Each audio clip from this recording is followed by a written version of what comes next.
तो बाइनोमियल में हम लोग एक्सपेंशन से ही स्टार्ट करेंगे कि मतलब दो टर्म है, binomial means two terms will be there, तो उसका एक्सपेंशन होगा, उसकी पावर होगी।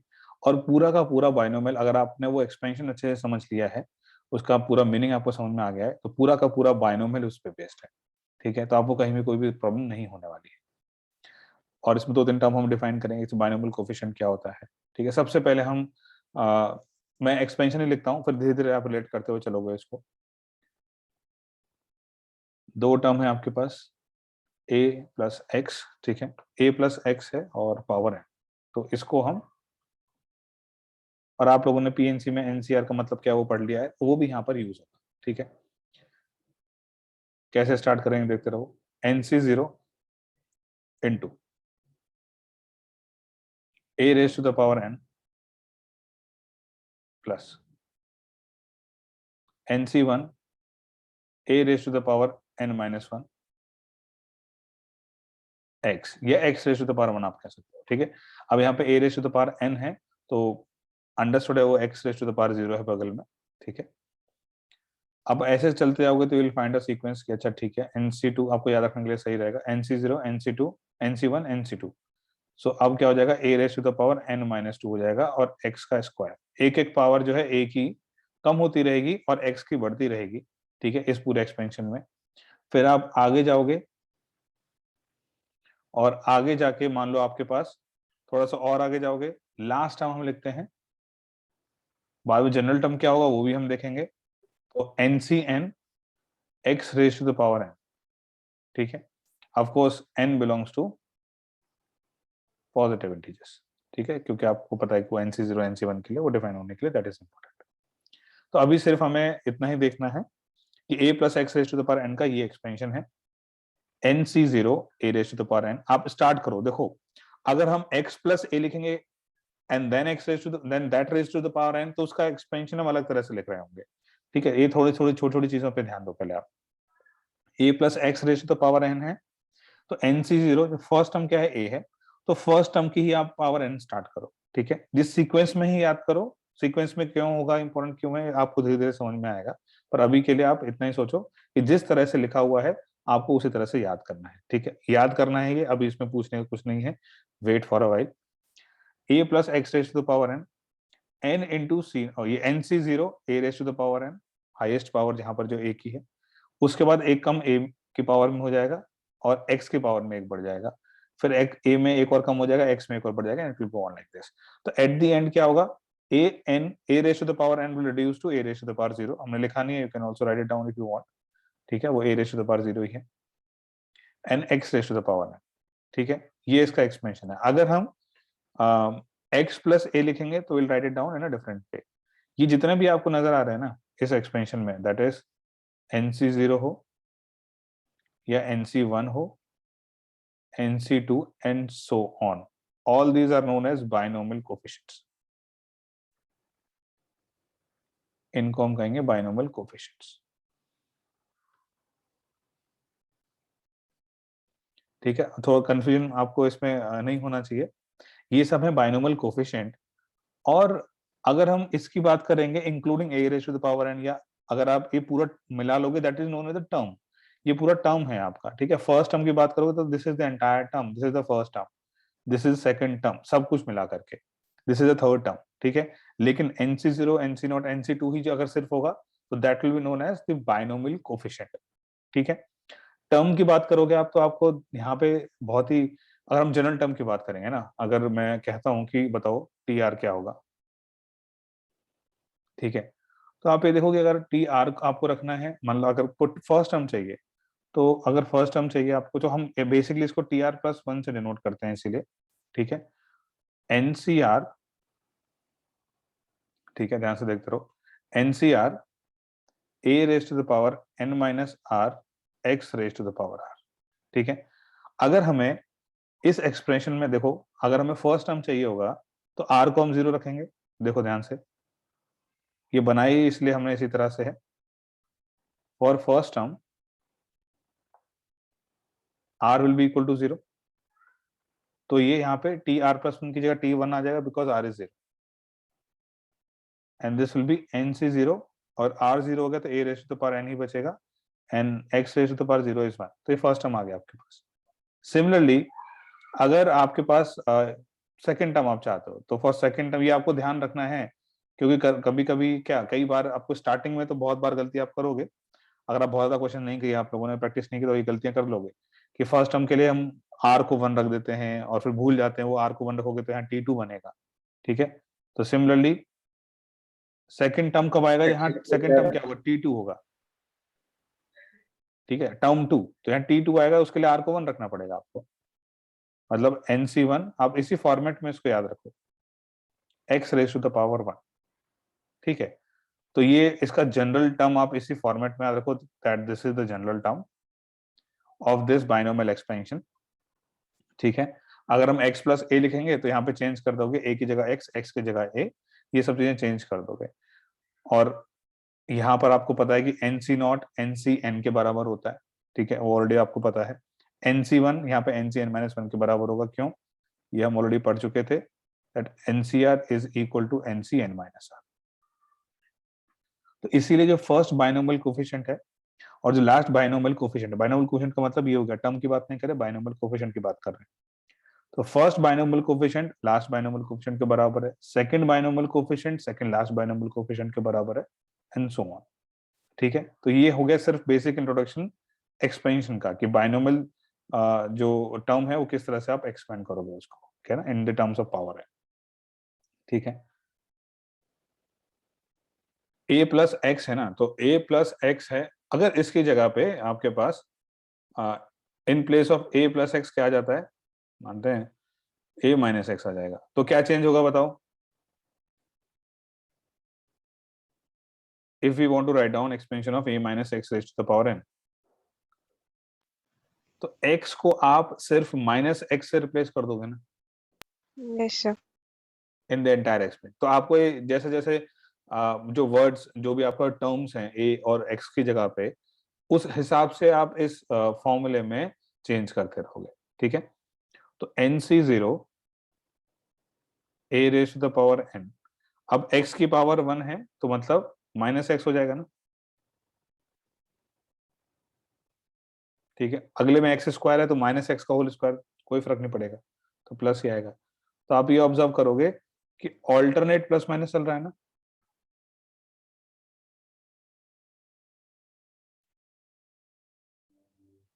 माइनस एक्स का होल क्यूब करोगे तो माइनस बाहर आ जाएगा, n plus n so on. Last वाले में आपको पता है एक्स की पावर एन है, तो यहाँ पे आप प्लस -1 की पावर एन लगा दोगे, n c n x raise to the power n, ठीक है। क्योंकि आपको पता है आप minus x raise to the power n लिखोगे, उसको आप लिख सकते हो -1 raise to the power n into x raise to the power n, ठीक है। तो ये भी नोट कर लो, और आपको बस याद ही रखो इन चीजों को, कि यहाँ पे आपके पास ये था, यहाँ पे ये है, तो क्या चेंजेस किए हैं आपको कैसे याद रखना है, कि आपने x को माइनस एक्स से रिप्लेस कर दिया है, बाकी एवरीथिंग विल रिमेन सेम, ठीक है। अच्छा, नंबर ऑफ टर्म्स बता पाओगे इसमें कितने हैं एक्सपेंशन में? सर n+1 है। n+1 है, करेक्ट, ठीक है, क्योंकि 1 से लेके n तक तो ये चल ही रहा है, और एक NC0 वाला भी है, तो 0 1 से लेके यहाँ तक n तक जाएगा, तो ये भी आपको पता होना चाहिए, नंबर ऑफ टर्म्स, ठीक है। आगे हम और भी देखेंगे कि अगर a प्लस बी प्लस सी की पावर n हुआ तो नंबर ऑफ टर्म्स कितने होंगे, वो सब हम देखेंगे धीरे धीरे। तो नंबर ऑफ टर्म्स कितना है, n+1 है, ठीक है। तो अभी एक बहुत ही सिंपल सा करते हैं कि एक्सपेंशन लिख करके देख लो, बस आपको वैल्यू निकाल के करने की जरूरत नहीं पड़ेगी जनरली, कि आप हर बार हर स्टेप में NC2 या 6C2 आया या 6C3 आया फिर 6C4 आया, सबकी वैल्यू निकाल निकाल के रखो, नहीं, आप सिर्फ एक फॉर्मेट में कर सकते हो, that is also more than sufficient. पर अभी आप वैल्यू निकालोगे जो भी मैं क्वेश्चन दूंगा उसके केस में, तो ठीक है। लेट्स से, और हम कहते हैं एक्सपेंड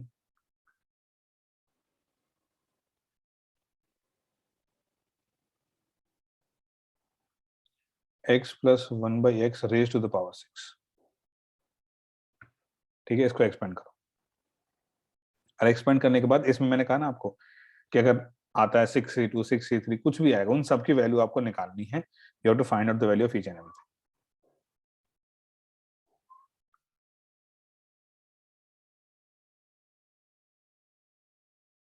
ठीक है, तो बिल्कुल ऊपर से जो है एकदम हूबहू छाप दोगे इसको, ये रहा NC0, और फर्स्ट वाला टर्म की पावर n करेंगे हम लोग, n कितना है यहाँ पर 6 है, तो ये कितना हो जाएगा, this will be equal to first term 6C0 x की पावर 6 प्लस 6C1 x की पावर 5 इंटू सेकेंड टर्म की पावर 1 यहां से स्टार्ट हो जाएगी, प्लस 6C2 x की power 4 into 1/x square, 6C3 x cube into 1/x cube, plus 6C4, जब आप निकालोगे, निकालने की जरूरत नहीं पड़ेगी, आपको पता है ना, क्योंकि 62 सेम है 64, तो बार बार आपको कैलकुलेट करने की जरूरत नहीं है। 1/x raised to the power 4 plus 6C5 x into 1/x raised to the power 5 plus 6C6 which is same as 6C0 1/x raised to the power 6, ठीक है।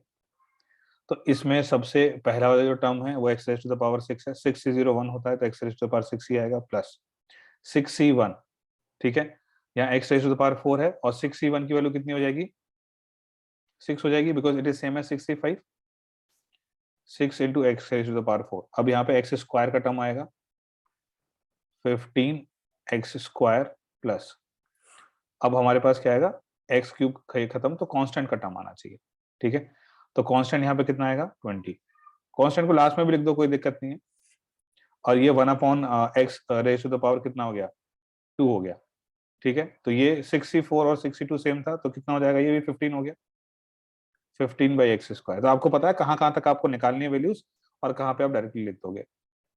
65 कितना हो जाएगा, अगेन 6, क्योंकि 65 61 सेम है, upon x raise to the power 4, फिर 66 1 होता है 1/x rays to the power 6, ठीक है। 20 या 10 होना चाहिए ना, 20 है या 10 है, मतलब यहाँ पे ऐसा C3 x cube dot 20 x आ की रहा है। वैसे कट ही जाएगा। देखो सब लोगों का 20 आ रहा है, तुम चेक कर लो एक बार, है ना, एक बार दोबारा चेक करो, अगर 20 की जगह कुछ होगा तो हम कर लेंगे डिस्कस, ठीक है। 20 का हमने किस लिए किया था, 63 के लिए किया था हमने, ठीक है। अरे सोचो जरा, पहले 1 आया, फिर 6 आया, फिर बढ़ा, फिर और बढ़ा, फिर कम हुआ, हाँ सर, ठीक है। समझ रहे हो, 10 तो वैसे भी नहीं आएगा, मैंने आपको बताया था ना कैसे चलता है, बढ़ेगा फिर ऐसे कम होगा बाइनोमियल कोएफिशिएंट्स में, ना एक क्वेश्चन पहले हमने किया था, याद अगर आ रहा हो।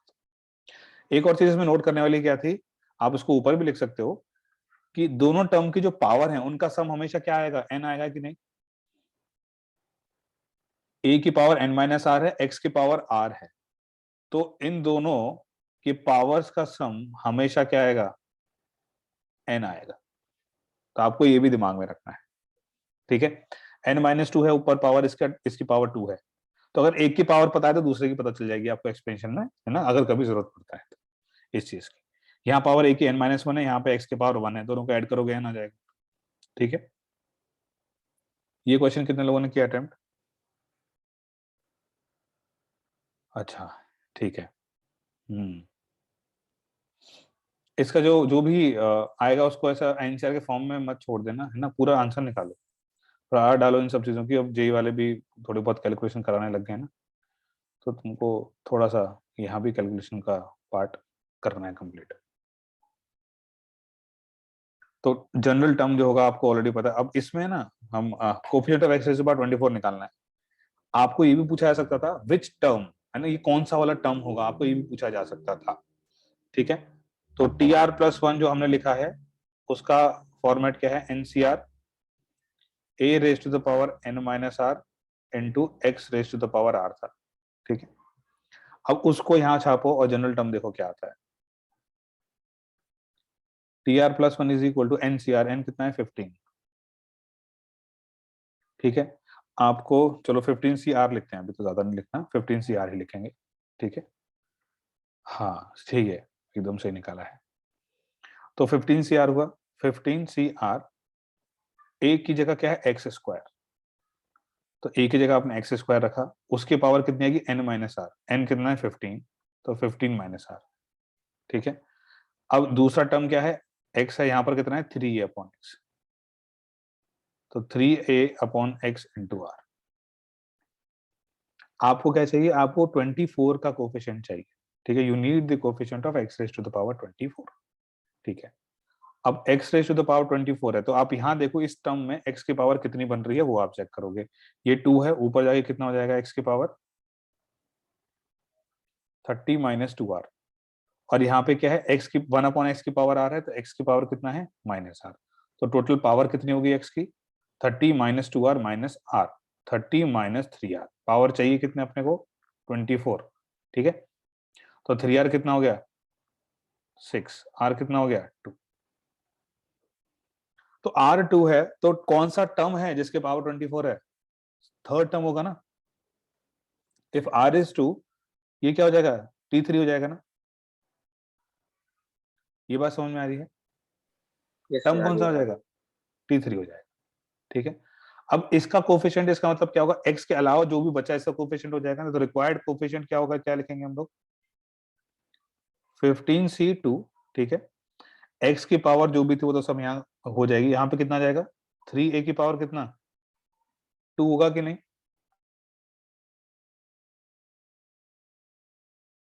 हमें चाहिए क्या x की पावर 24 का कोफिशिएंट चाहिए। तो कोफिशिएंट का मतलब आपको पता है, मैं बाइनोमियल कोफिशिएंट की बात नहीं कर रहे, x की पावर 24 का कोफिशिएंट इन दैट एक्सपेंशन। जैसे यहाँ पर x की पावर 4 का कोफिशिएंट क्या है 6 है, एक्स स्क्वायर कोफिशिएंट 15 है, तो x की पावर 24 को छोड़कर बाकी जो भी बचा दैट इज द कोफिशिएंट।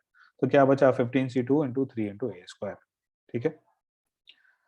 अब इसको निकालोगे तो निकाल सकते हो, इसकी वैल्यू कितना आ जाएगा 9 इंटू ए स्क्वायर हो गया, और फाइनली दोनों को मल्टीप्लाई करके हमारे पास क्या आता है 945 इंटू ए स्क्वायर। चेक कर लो, यही आ रहा है सबका। बस आपको ये टर्म का मतलब समझना था, क्या किसका कौन सा टर्म है, ठीक है। अच्छा, एक और क्वेश्चन करेंगे अभी अगला। The 2r plus 4 term, coefficient of this and this term and the expansion are equal. इसके टर्म के लिए हमें 2r plus से सब्स्टिट्यूट करना पड़ेगा r को, और दूसरे वाले में r माइनस 2th टर्म चाहिए, तो यहाँ पे r माइनस 2 कब बनेगा, r को आप किससे रिप्लेस करोगे R r minus माइनस 3 2 से से, बस, ठीक है। और दोनों टर्म इस एक्सपेंशन में इक्वल हैं, तो इसका मतलब आपने r को यहाँ ये सब्स्टिट्यूट किया, तो लिखो 18c, ये फॉर्मूला है r, यहाँ पे क्या है, ठीक है। r को क्या सब्स्टिट्यूट किया 2r plus 3, ठीक है। और 1 की पावर कितनी भी रहे क्या फर्क पड़ता है, हम यहाँ पे लिखने की जरूरत नहीं, a की पावर a तो 1 है, अब x की पावर r करना है अपने को, मतलब x की power 2r plus 3, this should be equal to, यहाँ आ जाओ 18c r minus 3 x की पावर r minus 3, यही करेंगे, ठीक है।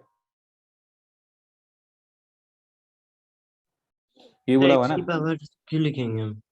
कोफिशिएंट्स की बात हो रही है, हाँ x की पावर नहीं लिखेंगे हम लोग, सिर्फ और सिर्फ कोफिशिएंट की बात हो रही है, तो यही रहेगा। तो ये बेसिकली तुम्हारा वही वाला क्वेश्चन हो गया ना जो इनसेट में तुम्हारे पीएनसी में दिए हुए थे, कर सकते हो ना इनको। और तो तो इतना माइनस भी आसान नहीं है, तो और भी सिंपल है ना, 18 है, तो यहाँ पे क्या होना चाहिए, यहाँ पे दो पॉसिबिलिटी है, या तो ये डायरेक्टली बराबर हो जाए, है ना, या तो डायरेक्टली बराबर हो जाए। अगर डायरेक्टली बराबर नहीं होगा तो क्या होना चाहिए, इन दोनों का सम 18 होना ये चाहिए, दोनों का सम 18। सर डायरेक्टली हो रहा है इसमें तो दोनों तरह से देख लेते हैं ना हम लोग, क्यों, क्योंकि हमने तो दूसरी बार लिख रहा हूँ मैं आज ये NC माइनस आर, ठीक है, तो बराबर होते हैं दोनों ये, तो या तो ये आर और ये आर बराबर हो जाए, 2r plus 3 equal to r minus 3, इससे r की वैल्यू कितनी आ जाएगी बताओ -6 आर -6, ठीक है। तो -6 आते ही क्रॉस लगा दोगे, समझ आएगी ना बात, r की वैल्यू नेगेटिव तो नहीं यस होगी। सर अच्छा, अच्छा आगे बात करते हैं, नेगेटिव क्यों नहीं, देखो ना r माइनस 2 टर्म है तो -8 टर्म हो गया ना, एक क्या मतलब है, तो इसका मतलब क्या होगा, दोनों का सम कितना होना चाहिए n होना चाहिए, तो 2r plus 3 plus r minus 3 should be equal to n, क्यों, r को n माइनस r को इन दोनों को ऐड करो, n आता है हमेशा, ठीक है। और ये मैंने पहले भी आपको बताया था जब हम पीएनसी पढ़ रहे थे, तो ये और ये खत्म, ठीक है। तो 2r plus this 3r, n कितना है 18, तो r इसमें कैलकुलेशन भी सिंपल थी, इसमें तो इतना समय नहीं लगना चाहिए इसमें, फिर r इक्वल 6, ठीक है। तो ये इसका सही उत्तर हो जाएगा। r equal 6। ठीक है, हाँ जी, किसी को कोई डाउट यहाँ तक तो पूछ लो।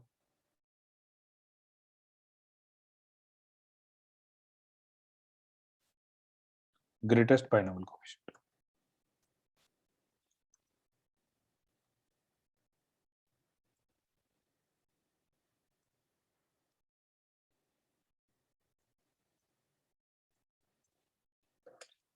ठीक है, अच्छा कोई बता सकता है क्या है इसका मतलब और क्या होगा ये ग्रेटेस्ट बाइनोमियल कोएफिशिएंट?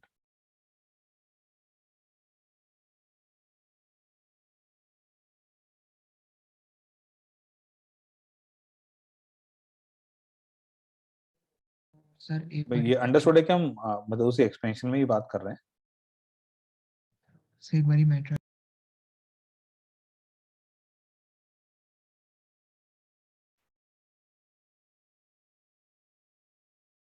मतलब बहुत, एक तो हम इनडायरेक्टली बहुत बार कर चुके हैं इस चीज को डिस्कस कि बाइनोमियल कोएफिशिएंट्स किस तरह से चलते हैं, बताया था ना मैंने, कितना सिंपल है।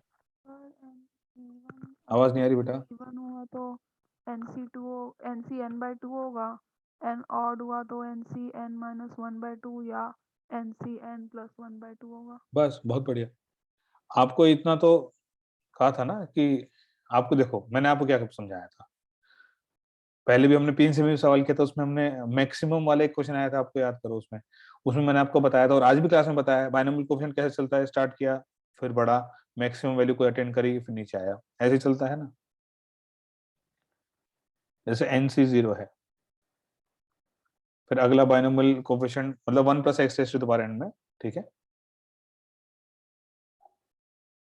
तो ऐसे कर करके ये बड़ा होगा, ये और बड़ा होगा, तो और यहाँ पे NCn, तो ये फर्स्ट और लास्ट बड़ा बराबर हो गए। इसका मतलब क्या हुआ कि जो बाइनोमियल कोएफिशिएंट वो कैसा वो फॉलो कर रहे हैं, यहाँ से स्टार्ट किया, फिर दोबारा नीचे आएंगे तो फिर ऐसे ऊपर से नीचे आना पड़ेगा ना। तो इसका मतलब ये चीज क्लियर है कि नहीं है, कहीं मिड में आके ये मैक्सिमम वैल्यू आ रही होगी, है ना। मिड में क्यों, देखो ये वाला फर्स्ट टर्म लास्ट टर्म बराबर है, फिर सेकंड लास्ट बराबर है ना, ऐसे कर करके कहाँ जाओगे, बीच में ही पहुंचोगे ना करके, दोनों साइड से सेम सेम चल रहा है। ठीक है, इसमें तो कोई डाउट नहीं, किसी को बताओ। तो बेसिकली आपको मिडिल टर्म की बात करनी है इसमें, ठीक है। तो मिडिल टर्म आप लोगों को कितनी बार पता, आप लोगों ने 10th 11th क्लास में बहुत सब पढ़ा है ना ये, जब आप वो निकालते हो ये सब चीजें कि अच्छा जितने भी मीन मोड मीडियन की बातें करते हो तो मिडिल टर्म की भी बात होती है उसके अंदर, है ना। तो अगर n इवन होगा, मुझे बताओ अगर n इवन हुआ तो मिडिल टर्म क्या होगा?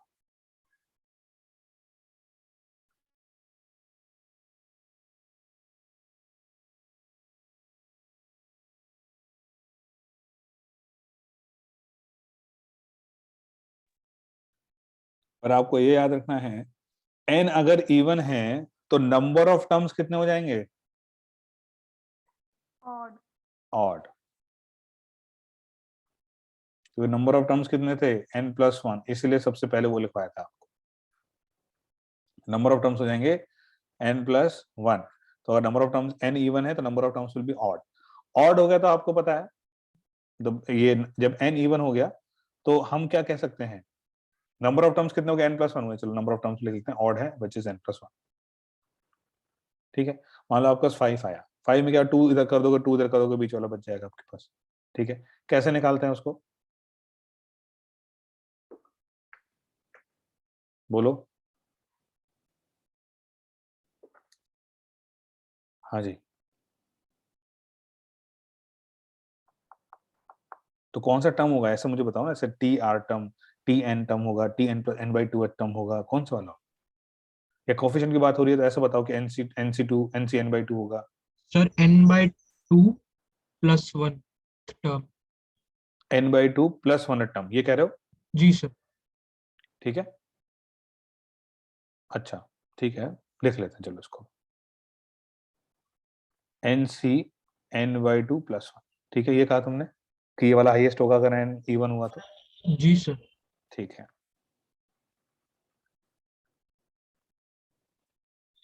क्या इससे कोई डिफर करना चाहता है?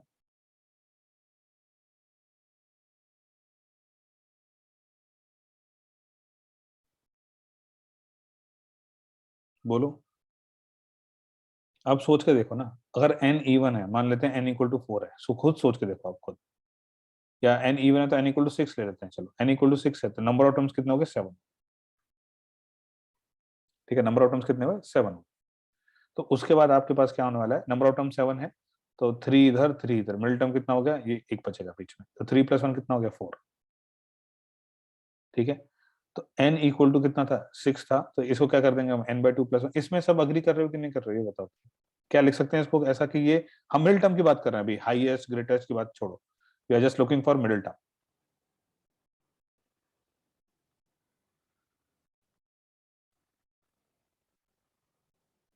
या मिडिल टर्म, या जो मिडिल टर्म का कोफिशिएंट है, बाइनोमियल कोफिशिएंट, उसकी बात कर रहे हैं।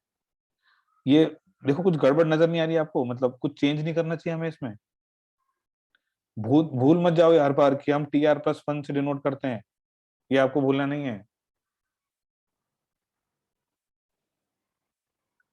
तो इसका मतलब आप NCN/2 + 1 की जगह देखो, मतलब चलो मैं इसको गलत लिखता हूं, इसको करेक्ट करते हैं, हम ऐसा लिख दें कि binomial coefficient of n/2 + 1 term, आया ना।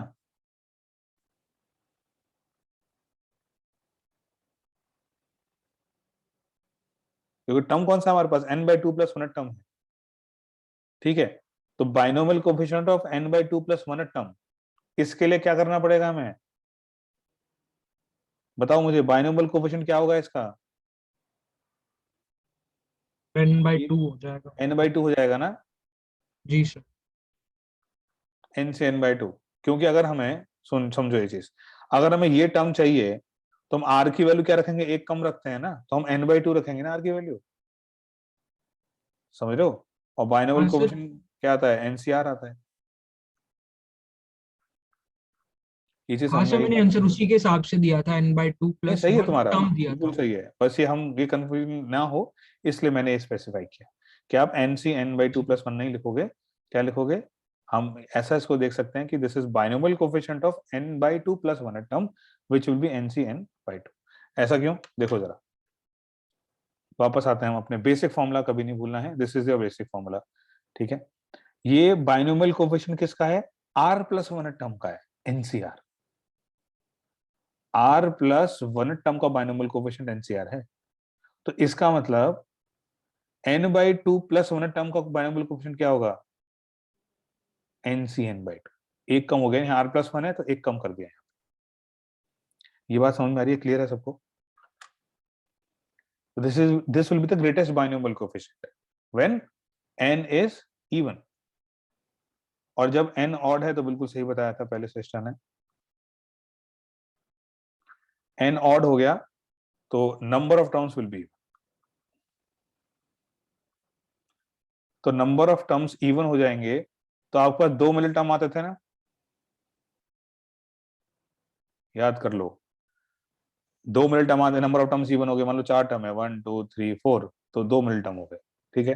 स्टैटिस्टिक्स में बहुत किया लो आप लोगों ने, तो इसका तो नंबर ऑफ टर्म्स कितना हो गया, तो जो मिडिल टर्म आएंगे, टर्म्स है ना, टर्म्स लिखते हैं अभी, कोफिशिएंट नहीं, टर्म्स कौन से होंगे बाइनोमियल कोफिशिएंट वाले, एक क्या होगा, बोलो बोलो जल्दी, अगर नंबर ऑफ टर्म्स n+1 है तो 2 मिडिल टर्म बनेंगे इसके, वो क्या होंगे,